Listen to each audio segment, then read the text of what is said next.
असुरांचा संहार करत गणपती बाप्पांचा सुखाचा संसार भरलेला संसार हा सुरू होतोय. भृगु ऋषी राजा सोमकांताला सांगतायत, राजा अशा या गणपती बाप्पाचे ध्याये सिंहगतं विनायकममुं दिग्बाहुमध्ये युगे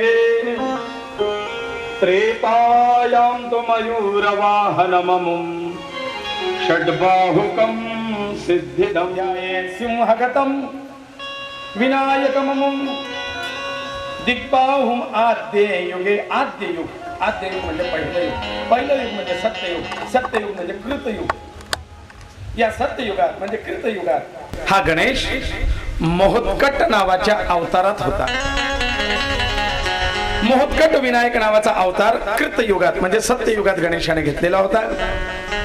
या युगातल्या अवतारामध्ये गणपती बाप्पा दशभुज म्हणजे 10 हातांचे होते. आणि दशभुज अशा त्या विनायकाचं वाहन तेव्हा उंदीर नव्हतं, तेव्हा सिंह हे वाहन होतं. म्हणून काही चित्रांमध्ये सिंहावरती बसलेले गणेश आपल्याला पाहायला मिळू शकतात. ते सत्ययुगातील गणेशाचं स्वरूप आहे. आणि हे गणेश काश्यप ऋषींचे पुत्र म्हणून त्या युगात अवतरले होते. काश्यप पुत्र दशभुज मोहत्कट विनायक. त्रेतायांतो मयूरवाहनममुं षड्बाहुकं सिद्धिदं. त्रेतायुगामध्ये हेच गणेश 6 हातांचे अवतरले होते. षडभुज गणेशाचा अवतार हा होता. यामध्ये मोर हे वाहन गणेशाचं होतं. शिवपुत्र म्हणून ते जन्मले होते आणि त्यांचं नाव खरं जसं सत्ययुगात मोहत्कट होतं तसं या युगात मोरेश्वर. जय जय जय मयुरेश्वरा. कोणी एका विद्वानाने मला मध्येच थांबवलं होतं आणि सांगितलं होतं मयुरेश्वर म्हणजे क्षणानं नसतो. मयुरेश्वर मोराचं वाहन कार्तिकाचं आहे म्हणले आणि त्याच्यामुळे ही आरती कार्तिकाची आहे असा बुद्धिवाद त्यांनी केला होता. हे गणेशाची नाही, ही कार्तिकाची आरती आहे म्हणले. मग त्यावेळेला त्यांना हे सांगितलंय की हा त्रेतायुगातला अवतार आहे. मोरेश्वर नावाचा गणेशाचा अवतार होता. हा शिवपुत्रच होता. षडबाहुक 6 हातांचा गणेश आणि मोरेश्वर नावाने त्यांनी अवतार घेतलेला आहे. द्वापारे तु गजाननं युगभुजं रक्तांगरागं विभुं. द्वापार युगात युगभुजम म्हणजे काय हो? युगभुजम युग किती आहेत? मग 4 हातांचा. आता झालं त्रेतायुगात षडभुज होता 6 हातांचे. आता 4 हातांचे गणेश द्वापार युगामध्ये त्यांनी अवतार घेतला होता. युगभुज 4 हातांचे गणेश. यामध्ये त्यांचं वाहन उंदीर आहे, मूषक वाहन. आणि वरेण्य पुत्र गजानन म्हणून त्यांनी हा अवतार घेतलेला आहे. मी वरेण्याची कथा तुम्हाला सांगितली परवा. जसं गणपती बाप्पा वसुदेव देवकीचे पुत्र असून ते नंद यशोदेचा बाळ म्हणून प्रसिद्ध झालेत, तसं इकडे शिवपुत्र असून ते वरेण्यपुत्र कसे झालेत ही कथा मी तुम्हाला परवाच्या दिवशी सांगितली होती. असे हे वरेण्यपुत्र मूषक वाहन आणि 4 हातांचे गणेश. तुर्ये तु द्विभुजं सितांग रुचिरं सर्वार्थदं सर्वगा. तुर्ये या कलियुगामध्ये गणपती बाप्पा 2 भुजांचे असणार आहेत आणि म्हणून बॅनर साठी मी तो फोटो निवडला होता. तो 2 हातांचा होता. आहे का इथे तो फोटो दिलाय ताईला? बरं. 2 हातांचे गणपती या कलियुगात 2 हातांचे गणपती अवतरित होणार. झाले नाही पण त्यांचा विशिष्ट कालावधी आहे. गणेश पुराणात असं लिहिलेलं आहे की ज्या वेळेला या सगळ्या देवतांच्या अवताराचा एक कालावधी निश्चित ठरलेला आहे, ज्या वेळेला भगवान नारायण कल्की रूपामध्ये येणार आहेत तेव्हा गणेश सुद्धा येणार आहेत. आणि गणेश हे धूम्र वर्ण. जसं द्वापार युगात 4 हातांचा मूषक वाहन गणपती सिंदूर वर्ण होता म्हणजे लाल रंगाचा, शेंदुरी रंगाचा, तसं कलियुगातला गणेश हा धूम्र वर्ण राखट राखेसारख्या धुरकट रंगाचा अवतार घेणार आहे. गणेशाचा रंग धुरकट असणार आहे. सर्वज्ञ भाव त्या ठिकाणी त्यांचा असणार आहे आणि त्यांचं वाहन कलियुगामध्ये घोडा हे राहणार आहे। घोड्यावरती बसून धुरासारख्या रंगाचे हे गणेश आणि यांचं नाव ते सुद्धा धूम्रवर्ण गणपती। सर्वज्ञ भाव हा त्यांचा असेल। तुर्ये तू द्विभुजं सितांग रुचिरं सर्वार्थदं सर्वदा। आणि मग नारायणाच्या या कल्की रूपाला सहाय्य करण्याकरता ह्या देवता त्यांना सहाय्यभूत होणारे जे सप्त चिरंजीव आहेत ना, हे तेवढ्याच करता आपापल्या स्थानी गुप्त स्थानी सुरक्षित आहेत। हनुमंत चिरंजीव आहेत पण अदृश्य रूपात आहे, परशुराम आहेत अदृश्य रूपात आहेत, अश्वत्थामा आहेत, पण हे ज्या वेळेला कलीचा अंतकाळ जवळ येईल त्यावेळेला भगवान नारायणाच्या कल्की रूपाला युद्धाकरता सहाय्य करण्याकरता हे सगळे सप्त चिरंजीव एकत्र येतील, गणपती बाप्पा येतील आणि अशा सगळ्या शक्ती मिळून या कलियुगाचा दृष्टांचा संहार करून धर्माची स्थिती पुन्हा सुस्थितीला आणायला सगळ्या देवता शक्ती एकत्र येणार आहेत। असा हा कालावधी असणार आहे। मग अशा या गणेशाची अनेक युगायुगात उपासना केली गेली। तुम्हाला सांगू, कार्तिकासाठी कार्तिक स्वामी तीर्थयात्रेला निघून गेले ते किंवा एका ठिकाणी असं उल्लेख आहे की कार्तिक स्वामी आईवरती रागावून निघून गेले होते। त्यावेळेला कार्तिक स्वामींची भेट व्हावी याकरता सुद्धा आईने चतुर्थीचं व्रत केलेलं आहे, म्हणजे पार्वती मातेने नल राजाला शोधण्याकरता दमयंतीने चतुर्थीचं व्रत हे केलेलं आहे। असा नल दमयंती आख्यान नावाचे जे काही कादंबरी त्याच्यात सुद्धा उल्लेख आहे। नल राजाच्या शोधार्थ दमयंतीने हे व्रत केलेलं आहे। द्वापार युगात कृष्णाच्या खोड्या कमी होण्याकरता यशोदा मातेने व्रत केलेलं आहे। कृष्णपुत्र याचं प्रद्युम्न, कृष्णपुत्र प्रद्युम्न याचं अपहरण शंभरासुर नावाच्या राक्षसाने केलं होतं। त्यावेळेला तो सुखरूप प्राप्त व्हावा याकरता भगवान श्रीकृष्णाची आद्य पत्नी रुक्मिणी हिने सुद्धा संकष्ट चतुर्थीचे व्रत केले होते प्रद्युम्नाची पुनःप्राप्ती व्हावी याकरता। तसंच कृष्ण वंशामध्ये पुढे प्रद्युम्नाचा मुलगा अनिरुद्ध, या अनिरुद्धाला सुद्धा अपहरण केलं होतं अनिरुद्धाचं। त्यावेळेला चित्रलेखा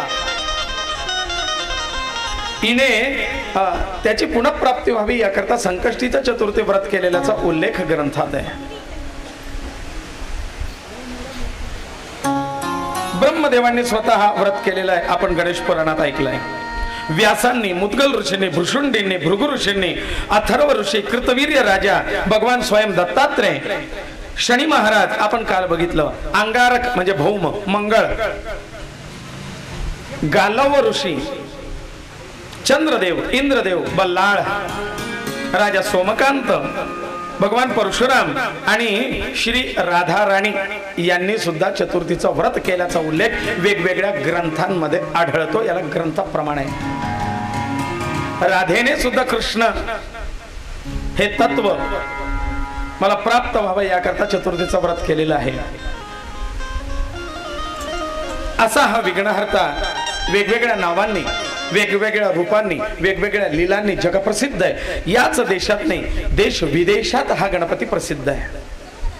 हा गणेश तुमच्यात आमच्यात प्रत्येकात स्थिर आहे। तो असं काढून दाखवण्याची वस्तू नाही, पण प्रत्येकात असणारी एक एक कला, एक एक गुण, गुण विशेषत्व रूपाने, कला विशेष रूपाने तो तुमच्यात अस्तित्वात आहे। फक्त त्याला ओळखता आलं पाहिजे, कारण तो गुणेश आहे, म्हणजे तुमच्यात असलेल्या सद्गुण स्वरूपात तो गणेश आहे। आणि म्हणून आपल्यात असलेली कला, आपल्यात असलेले गुण हेच ते गणेशाचं स्वरूप आहे, हाच गणेशाचा आशीर्वाद आहे असं समजावं आणि त्या गणेशाची उपासना करावी। अनेक रूपांमध्ये गणपती बाप्पा नटलेले आहेत, अनेक रूप गणपतीचे पाहायला मिळतात। आणि माझं नेहमीचं वाक्य आहे, गणपती रूपाने म्हणजे गणपती बाप्पा आकाराने आणि मारुती बाप्पा नावाने बदनाम आहेत, है ना? म्हणजे ते मुन्नी बदनाम होईल तसं नाही बरं. हे ते मारुती बदनाम म्हणजे मी सांगतो कसे आहेत. बघा ना तुम्ही, आपल्या घाट रोडला एक मारुती आहे, काय नाव आहे त्याचं? गोट्या मारुती, मिरच्या मारुती, लंगडा मारुती है ना, हा दुतवंड्या मारुती. आपल्या चाळीसगावलाच आहे दुतवंड्या मारुती. काय त्याला दुतवंड्या? पंचमुखी हनुमान ठीक आहे, हा दुतवंड्या मारुती. मारुतीची इतकी वेगवेगळी नावं पाहायला मिळतील तुम्हाला, वेगवेगळ्या गावात वेगवेगळे नावं. म्हणजे मारुतीला नावांनी बदनाम करून टाकलेलं आहे आणि गणपती बाप्पाला आकाराने बदनाम केलेलं आहे. एक 4-5 वर्षापूर्वी जेव्हा तो सैराट पिक्चर निघाला होता तेव्हा मी नेहमी सांगतो की तो आरची परीक्षाच्या रूपात सुद्धा गणपती काढला होता लोकांनी. मूर्तिकारांना काय कल्पना सुचेल सांगता येत नाही. कलाकाराच्या मनात आहे ना, जैन देखे रवी ते देखे कवी.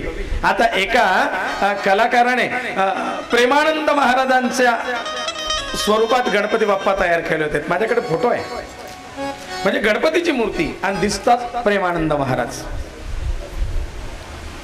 यांना कधी पोलिसात खाकी वेश घातला, टोपी वगैरे घातली की गणपती बाप्पा पोलीस दिसतो. तीच काढून कांजीची पांढरी टोपी घातली, नेहरू शर्ट घातला की गणपती बाप्पा नेत्याच्या रूपात दिसतात. पाहायला मिळतील तुम्हाला ते फोटो. कधी डॉक्टरांच्या रूपात, कधी पोस्टमनच्या रूपात, कधी बालकाच्या रूपात, कधी वृद्धाच्या रूपात, कधी अभ्यास करणारा गणपती, कधी कलाकार संगीताचा अभ्यासक गणपती, तबला वाजवणारा, पेटी वाजवणारा, कधी चित्र काढणारा गणपती, कधी वीणा वाजवणारा गणपती, कधी दत्त गुरूंच्या रूपातला गणपती, कधी कृष्णाच्या रूपातला गणपती. समोर लोण्याचा माठ घेतलेला आहे आणि ते लोणी खातोय असा गणपती मूर्ती आहेत बाजारात. महादेवाच्या रूपात गणपती आहे, नंदीवरती बसलेले किंवा नंदीला टेकून बसलेले, भस्मधारी, हातात त्रिशूल डमरू घेतलेले. ती गणपतीची मूर्ती पाहिली की आपण पटकन म्हणतो महादेवाच्या रूपातला गणपती आहे.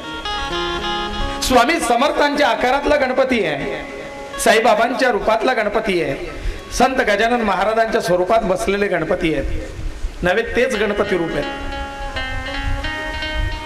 विष्णूंच्या रूपात दश तो विराट रूपातला गणपती पाहायला मिळेल. सेम नारायणाचं रूप. नटराजाच्या रूपात गणपतीची मूर्ती आहे.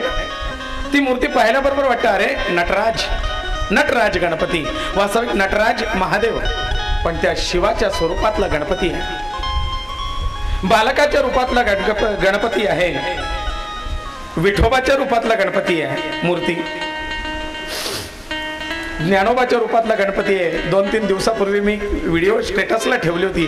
गोड तुझे रूप देवा, गोड तुझे नाम. त्याच्यात तुकोबांच्या रूपातला गणपती दाखवलेला आहे. गळ्यात विणा घेतलेली आहे, ती पगडी घातलेली आहे आणि गणपती बाप्पा जणू काही भजन म्हणताय. ज्ञानोबा तुकोबांच्या आकारातले गणपती आहे. मग इतर देवता गणपतीच्या रूपात कशी दिसत नाही हो? गणपती ही एकमात्र देवता अशी आहे जी सगळ्या देवतांच्या रूपात दाखवता येते, पण बाकीच्या देवतांना गणपतीच्या रूपात दाखवता येत नाही. कारण गणेश हा गुण स्वरूपातला आहे आणि हे गुण, हे तत्व हे प्रत्येकात आहे. म्हणून गणेश हा प्रत्येक तत्वात त्वमेव सर्वम खल्विदम ब्रह्मासी. तो प्रत्येक देवतेच्या अंशात गणेश आहे. त्यांच्यातली आपापली एक विशिष्ट गुण, हेच म्हणजे हा गुणेश आहे. आणि म्हणून या गणेशाला सर्वम खल्विदम ब्रह्म, सर्व चराचरात हा गणेश आपल्याला भासू शकतो, जाणवू शकतो, त्याला आपल्याला पाहता येऊ शकतं, अनुभवता येऊ शकतं. सर्वम खल्विदम ब्रह्म सर्वं जगदिदं तत्वमसी. सर्वं जगत इदं तत्वमसी. तूच सगळं जगाचं स्वरूप आहेस. सर्वं जगदिदं त्वयि लयमेष्यति. सगळं जग तुझ्यात लय पावतं आणि सर्वं जगदिदं त्वयि प्रत्येति. तुझ्यातूनच जगाची उत्पत्ती व्हायला लागते, गुणातून. त्वं ब्रह्म भुवर्भुव स्वरोम. तूच भूर भुव आणि ब्रह्म तूच आहेस. सर्वदेवमयो गजाः.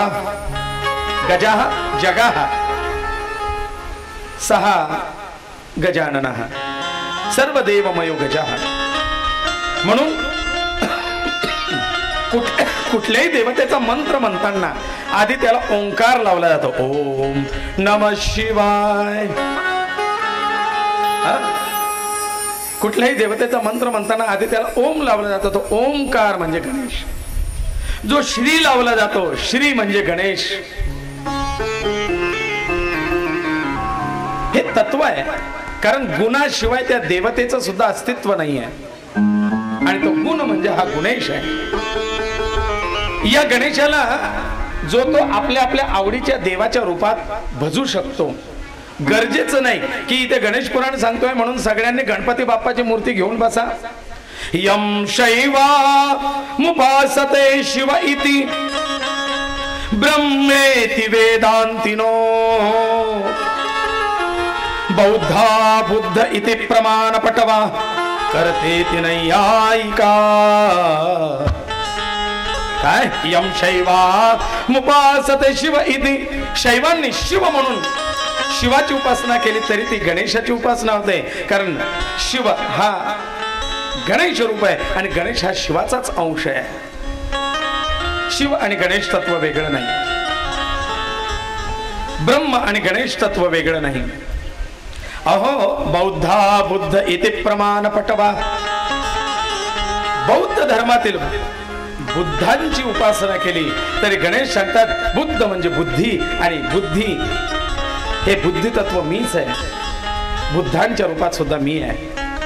त्याच्यामुळे त्यांनी बुद्ध रूपात जरी उपासना केली तरी ती माझ्यापर्यंत त्यांची श्रद्धा पोचते आणि मी त्यांची ती उपासना मान्य करतो. भले उपासनेचं स्वरूप वेगळं असेल. अर्हन्नित्यत जैन शासरता अर्हन्नित्यत जैन शासनरता कर्मेति मीमांसका. जैन जी अर्हणाची उपासना करतात. ओम नमो सिद्धाणम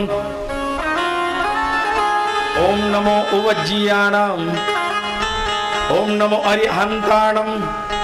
जे काय नकार आहे नवकार आहे तो न, तो गणपतयेचा न आणि त्याच्यात ओम हा स्वयं गणपती. त्याच्यामुळे जैनांनी जरी त्या अर्हणाची उपासना केली, त्या नवकाराची उपासना केली तरी तो नवकार दुसरा तिसरा कोणी नाही, तो मीच आहे. त्यांची उपासना प्रतिमा जरी वेगळी असली तरी भाव माझ्या प्रती समर्पित आहे, तो मला मान्य आहे. कर्मेति मीमांसका. मीमांसक शास्त्राचे अभ्यासक कर्मावरती भर देतात. कर्म करे सो नरका नारायण होय है ना. भक्तीपेक्षा कर्म श्रेष्ठ. त्याच्यामुळे कर्मयोगाचे आम्ही अभ्यासक आहोत असं जे म्हणतात, अरे बाबा ते कर्म हे सुद्धा मीच आहे. कारण बुद्धी तो गुण हे नसेल तर कर्म करण्याची प्रवृत्ती सुद्धा होणार नाही. आणि त्याच्यामुळे मीमांसक ज्या कर्माची उपासना करतात ती कर्म करण्याची बुद्धी सुद्धा मीच आहे. सोयम विदधातु वांछित फलम. वांछित फल ज्याला ज्याला जे जे अपेक्षित आहे ते त्याला प्राप्त होईल. त्रैलोक्यनाथो हरी. त्या हरीची उपासना सुद्धा माझी उपासना आहे. मी आणि हरी काही वेगळा नाही. आणि म्हणून गजानन गजानन म्हण रे मना अशी काय नर्तन येईल पुन्हा. गजानन गजानन म्हण रे मना अशी काय नर्तन येईल पुन्हा.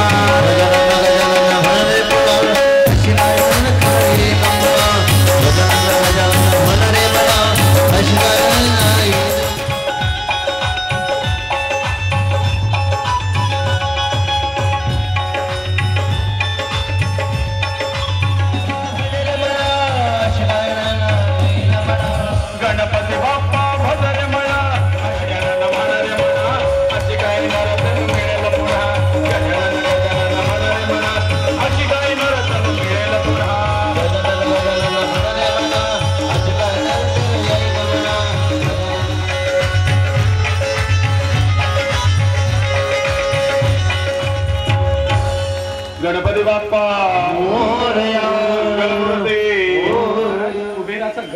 करतात.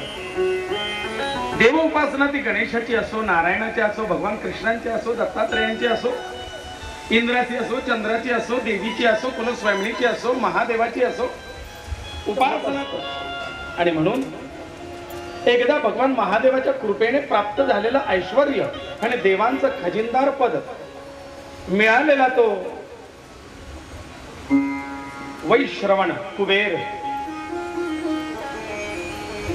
अंगावरती सोन्या चांदीचे दागदागिने घालून, अरे कुबेर म्हटल्यानंतर छान मोठं पोट, गुबगुबीत शरीर, जेणाला यावं. महादेवाने त्याचा तो डामडौल पाहिला आणि मी कुठेतरी वाचलं होतं की आपली कला किंवा आपला गुण जो त्या क्षेत्रात आपला बाप आहे त्याच्याजवळ दाखवायची नसते.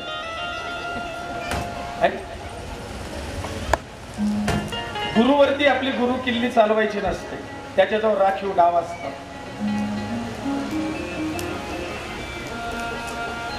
आणि महादेवांनी तो ओळखलं, अरे हा मी प्रदान केलेल्या संपत्तीचा डामडोल माझ्यावरतीच दाखवतोय, कारण महादेव साधं राहणं. महादेवांनी त्याचा भाव ओळखला की याला आपलं घर दाखवायचं आहे. पहा, 1,500 रुपये स्क्वेअर फूटची फरशी लावली, 40,000चा नुसतं दरवाजाची चौकट लावली, हे बेसनचं भांड पाना, हात धुवून पहा त्याच्यात. लोक बळजबरी, गुरुजी जाऊन पहा ना टॉयलेट मध्ये एकदा.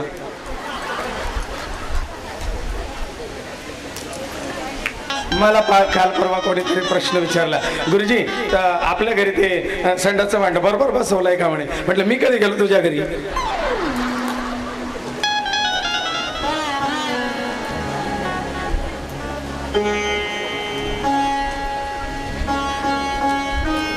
गमतीचा विषय आहे, येतात कधी कधी किस्से असे समोर.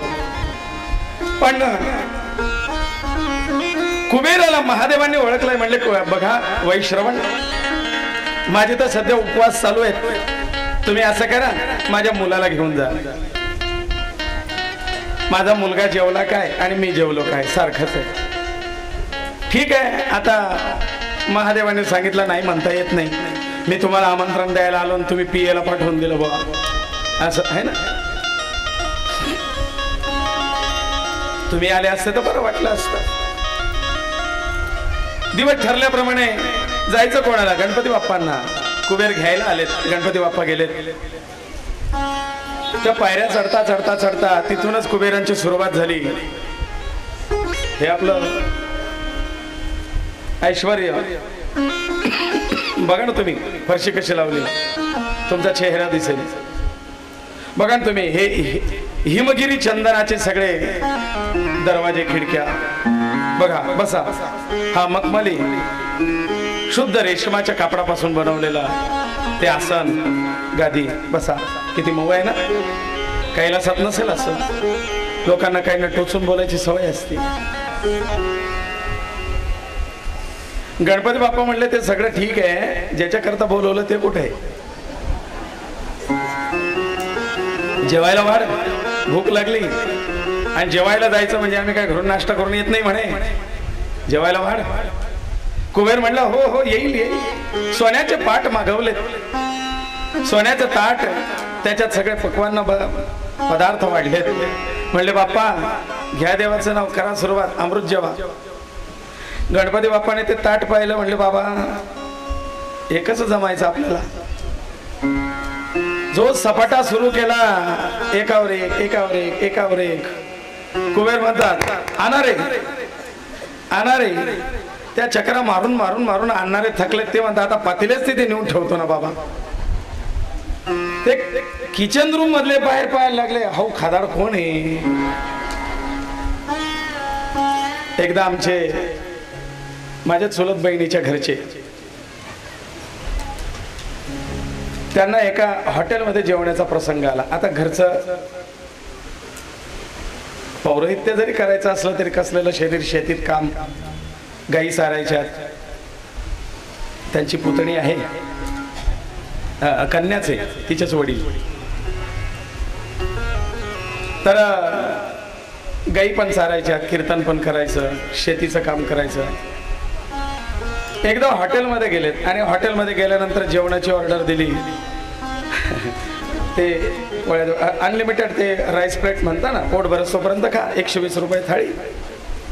त्या पोळ्या सुरू झाल्या. आता त्या पोळ्या ते फुलके 2, 5, 10, 20, 25, 40. मालक खालीवर पाहायला लागला. किचन रूम मध्ये ती पोळ्या लाटणारी बाई पाहायला लागली. कोण किती लोक बसलेले आहेत बाबा आहेत. आणि ते नेमकं हॉटेल बंद करायच्या वेळेला हे गेलेले होते, एकटेच बसलेले. ते म्हणले बाबाला सांगा ना आता बंद झालं बा आपलं. ते म्हणे नाही आता अनलिमिटेड तुम्ही तर लिहिलेलं आहे इथे. शेवटी ते थकलेत. त्या हॉटेलवाल्याने माफी मागून घेतली. म्हणे दादा आमची हॉटेल बंद व्हायची वेळ आली होती, आमची कणिक पण तेवढीच उरलेली आहे, घ्या वरून आता एवढ्यात गोड मानून घ्या. हा आत्ताचा प्रसंग आहे, माझे पाहुणेच आहेत. तसं गणपती बाप्पा तर मग गणपतीच बाप्पा, सगळे पातेले आणून ठेवले ठाण ठाण गोपाला, काही नाही. कुबेराने ऑर्डर दिली, और लगाओ दूसरी भट्टी, चल दो, मसाले भात संपला, राईस भात लाव, जीरा राईस. कमी नको पडायला, चल दे बालूशाही, चालले बोललो मावा बर्फी लाव, वाढ. तो नाही म्हणतो का आपण नाही म्हणतो.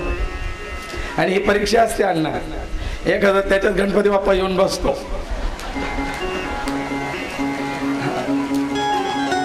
डबल लावावं लागतंय ना. अण्णाही थकत नाही.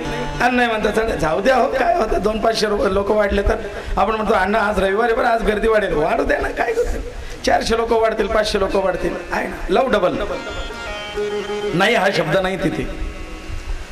आणि लाव सपाटा सगळं भांडार रिकामं केलं. तेव्हा कुबेर हात जोडून उभं राहायला म्हणले बाप्पा आता माझी परीक्षा नको पाहू. गणपती बाप्पा म्हणले दादा माझे एकट्याचं तू अपुरं ठेवलं, मग तू तर माझ्या बापाला माझ्या मायला तो आमून 6 तोंडाचा, मी एकट्याने तुला लंबा लावलाय, हे सगळे आले असते तर काय गती झाली असते तुझी. त्याच्यामुळे म्हणले कुबेरा अहम भाव धरू नये, आणि ज्याने आपल्याला ऐश्वर्य दिलंय त्याच्या जवळ तरी मोठेपणा दाखवू नये. कुबेरा आहे त्याच्यात समाधानी राहायला शिकवू, आहे त्यापेक्षा कमी दाखवावं आपण नियमांमध्ये वाचलंय, ऐकलंय. कुबेराने गणपती बाप्पाची क्षमा याचना केली. गणपती बाप्पाने सांगितलंय की चल आता मोदक करायला सांग. तो म्हणले तेवढी पण सामुग्री नाही. म्हणले चल मग आता माझ्या बरोबर कैलासात. घरी गेले, आईच्या हातचा बनवलेला मोदक खाल्ला आणि एक तृप्तीचा ढेकर दिला, पोटावरतून हात फिरवला आणि कुबेराला सांगितलं आता माझं पोट भरलं. म्हणले आईच्या हातचा मोदक खाल्ल्याशिवाय आपलं पोट भरत नाही. असा हा मोदक प्रिय गणेश. कुबेराची सुद्धा खोड त्याने केली. गणपती बाप्पाच्या अनेक लीला आहेत. गौतम ऋषी एकदा भगवंताची पूजा करत असताना, महादेवाची पूजा करत असताना नैवेद्य दाखवला, पाणी फिरवलं, ध्यानमग्न होते आणि मग गोग्रास द्यायला जाणार तेवढ्यात आश्रमाच्या बाहेर ही मंडळी खेळत होती. गणपती आणि त्यांचे काही सवंगडी. त्यांनी पाहिलं, पोरांनी सांगितलंय बाप्पा भूक लागली. गणपती बाप्पा म्हणतो थांब, ऋषीच्या आश्रमात काही आहे का पाहून येतो. गुपचूप त्या आश्रमात घुसले, देवाजवळचं ताट पाहिलं भरलेलं. ते ताट उचललं, बाहेर घेऊन आलेत, सवंगड्यांसह एकत्र बसून खायला लागलेत. कृष्णासारख्याच लीला आहेत गणेशाच्या, पण आपल्याला माहिती नाही. जेव्हा गौतम ऋषी परत आले त्यांनी पाहिलं ताट नाहीये नैवेद्याचं. कुठे गेलं. बाहेर येऊन पाहतात तर ही सगळी मंडळी फस्त करत होती. गौतमांना राग आला, गणेशाचा हात पकडला. धावती कथा सांगतोय हा वेळमुळे. कैलासात नेलंय आणि पार्वती मातेला सांगितलं, म्हणले माता हा तुझा पोरगा बघ ना, हा नैवेद्य उष्टा करतो माझा, आम्ही भक्ती करावी की नाही. का हे दंडकारण्य सोडून जायचं आम्ही साधू संतांनी. आम्ही देवाला नैवेद्य दाखवतो, तो याने उष्टा करावा, देव आमच्यावरती कोपेल. पार्वती माता गणपती बाप्पाला बांधून ठेवतात. गौतम ऋषी निघून जातात. थोड्या वेळाने पार्वती माता बाहेर येतात. तो अंगणामध्ये गणपती खेळताना दिसतो. पार्वतीच्या मनामध्ये सहज विचार येतो, काय या गणेशाला मी आज बांधून ठेवलंय. ती त्या गणेशाला जवळ घेतलं. म्हणजे बाळा अशा खोड्या करू नये, अशा जर तू खोड्या केल्यास तर मी तुला रागवणार नाही का, मारणार नाही का, दंड द्यावा लागतो. बाळा अशा खोड्या करत नको जाऊ. हा तो म्हणतो मी तुझा गणेश नाही, तुझा गणपती तू घरात बांधून ठेवलाय. पार्वती माता भानावर येतात आणि पटकन घरात पळत जातात आणि पाहतात तो मध्ये गणपती बाप्पा असा बांधलेला, थकलेला, भागलेला, भुकेने कोमेजलेला आणि मान टाकून झोपून गेलेला आहे. आईच्या डोळ्यातून घडघड घडघड घडघड पाणी यायला लागतं. आई पटकन त्याला त्या दोरीतून सोडवते आणि गणेशाला आपल्या छातीशी लावते. म्हणजे गणेशा कधी नाही ते आज मी तुला बांधलंय, पण बाळा साधू संतांची चेष्टा करणं हे चांगलं नाही. आपण देव आहोत, आपल्याकडनं लोक काय उपदेश घेतील. बाळा असं वागू नये. आणि अशा प्रकारे एक छान आणखीन कथा येते. ही कथा पाहू आणि सांगता घेऊ. एक अशी कथा येते, आईच्या फजिता कशा होतात. एका वेळेला 2-2 बाळ खेळवायचे म्हटले. इकडे षडानंद सुद्धा छोटा आहे, गजानन सुद्धा छोटा आहे. आणि तो म्हणतो हे आई आज मी मांडीवरती खेळणार तुझ्या, आज मी मांडीवरती बसेल. तो म्हणतो नाही आज माझा नंबर आहे, आज मी बसेल. तो म्हणतो नाही तू मोठा आहेस, हक्क माझा आहे, मी आईच्या मांडीवरती बसेल. दोघांचे वाद होते. तो म्हणतो आई आज मी दूध आधी पिणार बरं का, आज मी दूध आधी पिणार, आज त्याला नाही पाजायचं. आई म्हणते का रे बाळा, नाही आज मीच दूध पिणार. तो म्हणतो असं कसं, आज मी दूध पिणार नाही, मी लहान आहे. गणपती बाप्पा म्हणतो मी लहान आहे ना, पिऊ दे, तू नंतर पी, तू मोठा आहे. पार्वती माता म्हणता अरे असं भांडण नाही करू बाळा, मी दोघांना देते ना. ते म्हटले नाही आई तुला नाही माहिती. म्हणले काय, म्हणले सांगू, सांग. कार्तिक म्हणतो आई आधी मला दूध पाज. म्हणले का रे बाळा, का काय म्हणतेस, याचं पोट पाहिलं का केवढं झालं. हा एवढा मोठा ढेरपोट, हा किती दूध मावतो त्याच्या पोटात, सगळं तो एकटा पिऊन जातो, मला ठेवतच नाही मागे. आणि म्हणून मला आधी दूध प्यायचं, आता याला नाही पाजायचं. गणपती बाप्पा म्हणतो अरे मोठा शहाणा, माझं पोट तुला दिसतं आणि तुझे 6-6 तोंड, 6-6 तोंडाने गटा गटा गटा गटा दूध पितो, हे नाही दिसत का, हे नाही सांगत. या दोघं भावांच्या अशा खोड्या आणि एकमेकांच्या चेष्टा पाहून माता पार्वतीला हसू येतं आणि पार्वती दोघांना आपल्या मांडीवरती घेते, लढवळपणे कुरवाळते आणि सांगते बाळा असं भांडण करू नये, मी दोघांना सारखं देईन. आणि म्हणून या चिमुकल्या भावांच्या गोड आणि खोडसर अशा भांडणात आई बाबा शिव पार्वती खुदू खुदू हसतात आणि त्यांचं कौतुक करू लागतात. अशा आनंदात या कैलासामध्ये शिव परिवार हा नांदतोय. या आदि गणेशाच्या अनेक लीला आहेत. परित्राणाय साधूनां विनाशाय च दुष्कृतां धर्म संस्थापनार्थाय संभवामि युगे युगे. वेगवेगळ्या स्वरूपात वेगवेगळ्या देवता वेळोवेळी अवतार घेतात. कधी गणेश घेतात, कधी शिव घेतात, कधी नारायण घेतात, पण कार्य एकच आहे. परित्राणाय साधूनां विनाशाय च दुष्कृतां, आणि धर्माच्या सुस्थितीसाठी, चांगल्या लोकांच्या रक्षणाकरता आणि खल बुद्धीच्या वाईट बुद्धीच्या लोकांच्या नाशाकरता हा अवतार असतो. या गणेशाच्या अनेक लीला ब्रह्मदेव व्यासांना सांगतायत आणि सांगतायत की महर्षे आता तुम्हाला हे गणेश चरित्र कळालं असेल, जा त्या गणेशाची उपासना करा, त्याला शरण जा आणि पुढच्या पुराण लिहिण्याच्या कार्याला लागा. महर्षी वेदव्यास गणेशाची उपासना करतात. भगवान गणेश त्यांना दर्शन देतात आणि दर्शन दिल्यानंतर भगवान वेदव्यास ऋषी गणेशाला प्रार्थना करतात की गणेशा मला दुसरं तिसरं काही नको, तू माझ्या अंतःकरणात स्थिर हो आणि माझ्याकडनं ही सगळी काव्य लिहून घे. ही काव्य प्रतिभा, ती बुद्धी, ती सन्मती, ती मेधा, ती प्रज्ञा मला प्रदान कर की माझ्या हातून असं काहीतरी अजर अमर कार्य झालं पाहिजे. गणपती बाप्पा आशीर्वाद देतात व्यासा, अरे तुझ्या काव्याने तू प्रसिद्ध होशील. 18ही पुराणांचं रचना, वेदांचं भाष्य आणि महाकाव्य यांच्या रचना तुझ्या हातून सिद्ध होतील असा आशीर्वाद देतात आणि गणपती बाप्पा व्यासाच्या अंतःकरणात स्थिर होतात. इकडे महर्षी वेदव्यासांना आशीर्वाद देऊन ब्रह्मदेव सुद्धा निघून जातात आणि व्यास आपल्या कार्याला लागलेले आहेत. एक चॅप्टर क्लोज जोड्यांपैकी.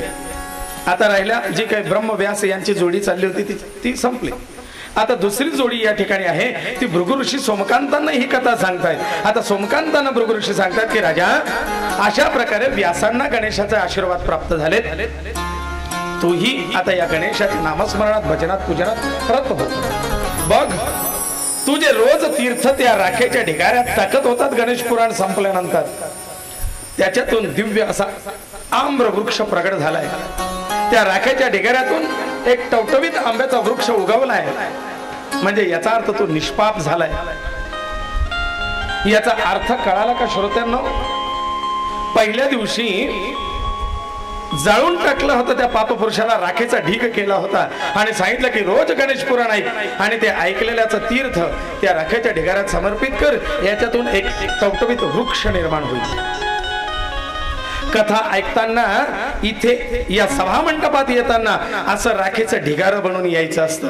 राख से पाक नाही, राखेतून पुन्हा निर्मिती नाही, राखेसारखी शुद्ध वस्तू नाही, कारण जी अग्नीच्या संपर्कात आली ती पवित्र झाली आणि राखेसारखं शुद्ध जळून भस्म व्हावं, निर्विकल्प व्हावं आणि मग कथा श्रवण करावी। त्या कथेच्या पुण्याने त्याच्यातून नव पालवी, नव चैतन्य आपल्यात फुलावं आणि त्या कथेच्या प्रसादाने टवटवीत होऊन इथून जावं। राजाला हाच उपदेश केलाय, असा टवटवीत होऊन जा राजा, तू निष्पाप झालायस, बघ तुझ्या अंगावरचे व्याधी सुद्धा दूर झाल्यात। राजाला खरोखर आनंद झाला। तेवढ्यात आकाशातून सुंदर असा मंजूळ, घंटिका, घुंगरू, मृदंग, वेणू यांचा नाद ऐकायला येतोय। भृगु ऋषी आणि सोमकांत आकाशाकडे पाहतात, एक दिव्य विमान उतरत आहे, त्याच्यातून गणेश दूत त्या ठिकाणी उतरतात, हात जोडून उभे राहतात। राजा, राजा गणपती बाप्पाने तुम्हाला गणेश लोकात बोलावलाय, गणेश लोकात तुमचं स्वागत आहे, आम्ही तुम्हाला घ्यायला आलो। राजा म्हणता, मी एकटा नाही, तुमची धर्मचारिणी तुमच्या सोबत आहे, जिने शेवटच्या क्षणापर्यंत तुमची साथ सोडली नाही, आणि तुमचे दोघं प्रधान सुद्धा, जे भरत शत्रुघ्नासारखे, लक्ष्मणासारखे तुमच्या सोबत होते, त्यांना सुद्धा आम्ही घ्यायला आलोय। बसा विमानात, तुमचं स्वागत आहे। राजा गुरूंच्या चरणावरती साष्टांग दंडवत घालतायत। म्हटले, भृगु ऋषी, तुमच्या कृपेने मला साक्षात गणेशाचं दर्शन आणि गणेश लोकी जाण्याचं सौभाग्य प्राप्त झालं। बघा, गुरु तिथेच असतात, शिष्याला उंच करतात आणि भृगु ऋषींच्या चरणावरती साष्टांग दंडवत घालून, ऋषी माझ्याकडनं काही चुकलं असेल मला क्षमा करा, तुमच्या कृपेने आज मी गणेश लोकाला जाण्याकरता सिद्ध आहे। गणपतीचं लोक कोणतं हो? पहिल्या दुसऱ्या दिवशी मी प्रश्न केला होता, वैकुंठ, देवीचं सांगितलं होतं मणिपूर, आठवत नसेल पण मीच सांगतो, देवीचं लोक मणिपूर, रामरायाचं अयोध्या नाही, वरचं साकेत धाम, गोपालकृष्णाचं द्वारका मथुरा नाही, वरचं गोलोक धाम। तसं गणपतीचं स्वतंत्र लोक आहे, जिथे गणपती आपली रिद्धी सिद्धी मोद प्रमोद शुभ लाभाधिकांसह सुखाने नांदतात। असं ते गणेश लोक कोणतं? गणेशाच्या त्या नगरीला एक विशिष्ट नाव आहे,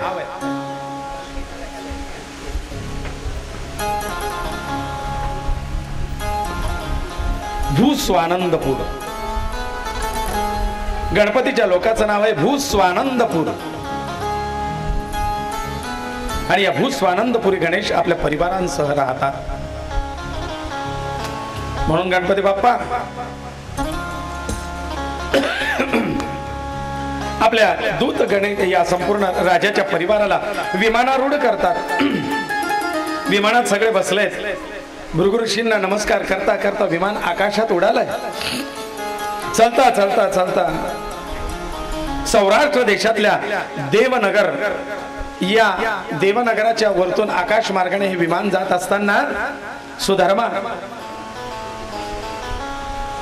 सोमकांताची पत्नी, तिला आठवण आली, अहो आपलं लेकरू वाट पाहत असेल, तुम्ही निघताना त्याला शब्द दिला होता की मी बरा झालो तर पुन्हा परत येईन, मी पुन्हा येईन।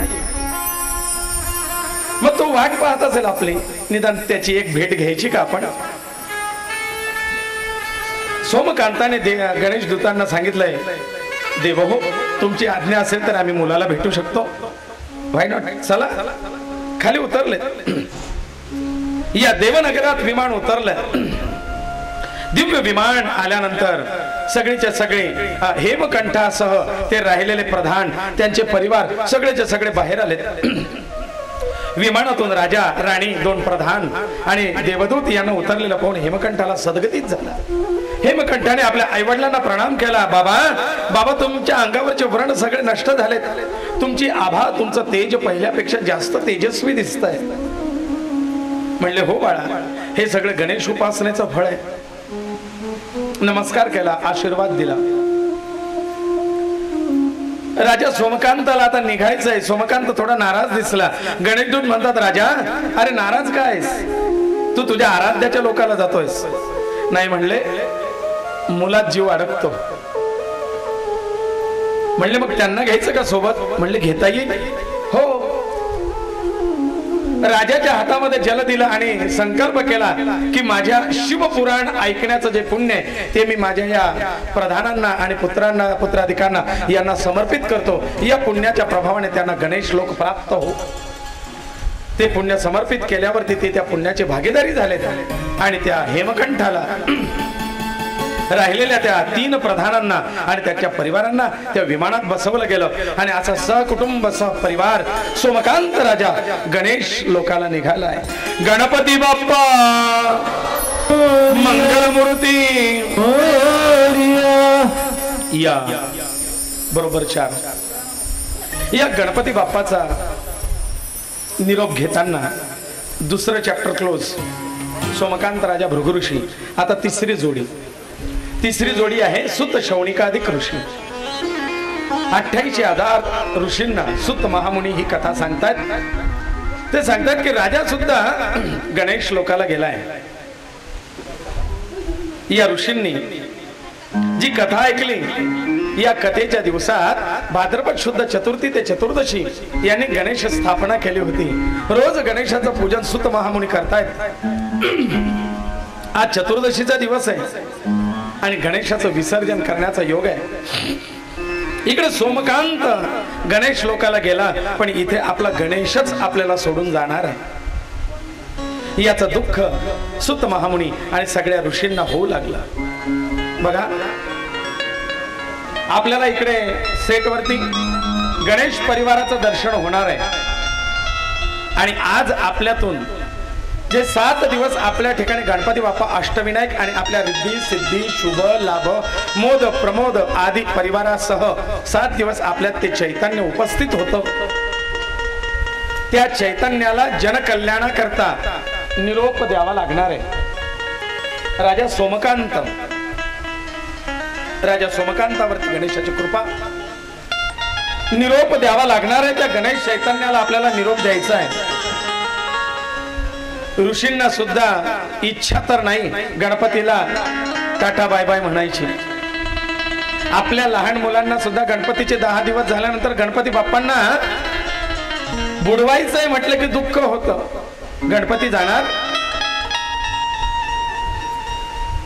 गणपती चालले आपुल्या गावाला, चैन पडेना आमुच्या. सगळ्यांच्या मनामध्ये एक दुःखद भाव तयार होतो. काय नाळ जोडलेली असेल त्या गणेश तत्वाशी की गणपती जाताना लहान मुलं सुद्धा रडू लागतात आणि मोठ्या प्रेमाने हाक मारतात, गणपती बाप्पा पुढच्या वर्षी. 1 वर्षभर त्या गणपती बाप्पाची मोठ्या आतुरतेने वाट पाहिली जाते. आपल्याला तर 1 वर्षभर वाट पाहायची नाहीये का असं म्हणा ना. कारण आता आषाढ 2 दिवसात संपतोय. श्रावण लागेल, भाद्रपदात पुन्हा गणपती बाप्पा येतील. आपल्याला फक्त महिनाभर वाट पाहायची आणि म्हणून महिनाभर का असे ना गणपती बाप्पाला आपल्या आईवडिलांना आपल्या परिवाराला भेटण्याकरता स्वस्थानी जायचं आहे. त्यांना निरोप तर द्यावा लागेल. सगळ्यांनी निरोप द्यायचा आहे बरं का. भाव मनामध्ये घ्या. असं प्रत्यक्ष अनुभवा की या ठिकाणी उपस्थित गणपती बाप्पा तुम्हा सगळ्यांना सांगतायत की हे भक्तगण हो, 7 दिवस तुम्ही भरभरून मला प्रेम दिलं, माझं पूजन केलं, भजन केलं, अर्चन केलं, माझ्या कथा ऐकल्या, माझा तुमच्यावरती आशीर्वादाचा वर्षाव मी भरपूर करतोय. आता मला परवानगी द्या, निरोप द्या, मला माझ्या घरी जायला हवं. असं म्हणून गणपती बाप्पा आपली विनंती म्हणजे निरोप घेतायत आणि आपण श्रद्धेने भरभरून गणपती बाप्पाला प्रार्थना करतोय की गणपती बाप्पा निदान शेवटची पूजा तर करू द्या, तेवढी पूजा होई तोपर्यंत तर थांबा आणि मग जा, कारण 7 दिवसात आम्हाला तुम्हाला डोळे भरून पाहायची वेळच नाही आली. आम्हाला हे पण माहिती नाही का, ते कळालं की तुम्हाला 2 दात आहे का 1.5 दात आहे का 1 दात आहे. आम्हाला हेही माहिती नाही तुमची सोंड सरळ आहे का वाकडी आहे. म्हणजे आम्ही तुम्हाला कधी डोळे भरून पाहिलं नाही देवा. आता आमच्या समोर उभे राहा आणि डोळे भर मनभर साठवू द्या अंतःकरणात तुमचं स्वरूप, अशी प्रार्थना करूया. म्हणता आलं तर अवश्य म्हणा, नाही तर भावपूर्ण ती प्रार्थना, ती मानस पूजेतून साकारलं गेलेलं ते भजन श्रवण करा. आमचे एक मित्र आहेत शूर, ते फार सुंदर भावाने हे भजन गातात आणि त्यांचा प्रसाद म्हणून नेमकं 8 दिवस आधी त्यांची माझी भेट झाली आणि त्यावेळेला त्यांच्या प्रसाद रूपात हे भजन मला प्राप्त झालं आणि सांगितलं की तुमचं भजन मी समारोपाला गाईल. कदाचित त्यांच्यासारखं गाता येईल का नाही सांगता येत नाही, पण जर भाव मनात आणला तर गणेश ते भाव स्वीकारतात. सगळ्यांनी प्रार्थना करायची. थोडं थांबना बाबा, थोडे बसना, थोडे थांबना बाबा, थोडे बसना, थोडे थांबना बाबा, थोडे बसना, थोडे थांबना बाबा, थोडे बसना, थोडे थांबना बाबा.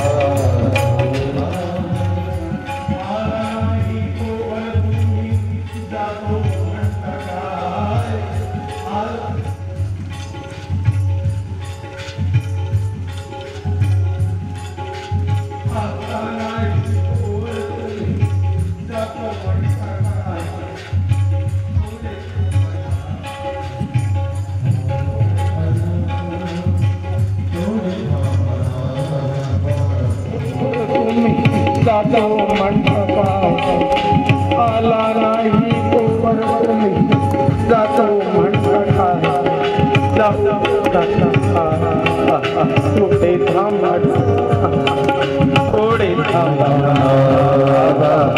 थोडे बसा, थोडे थांबा, थोडे बसा, थोडे बसा.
जाओ नखना बाबा थोड़े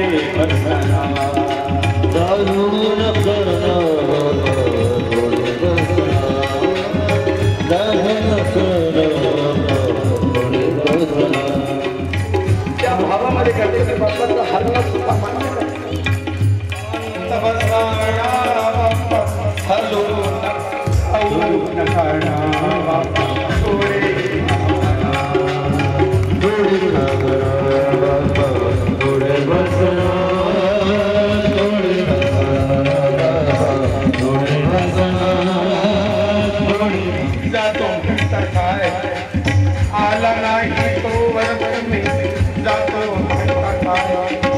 जाऊ नका बाप्पा थोडे थांबणा जाऊ नका बाप्पा थोडे बसना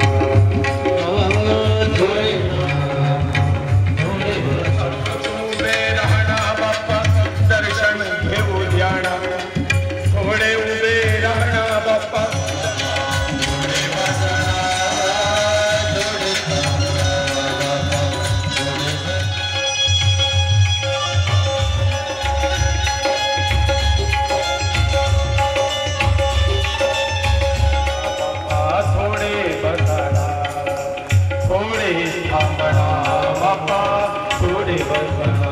आला नाही तोवर तुम्ही जातो म्हणता काय आला नाही तोवर तुम्ही जातो म्हणता काय जाऊ नका थोडे थोडे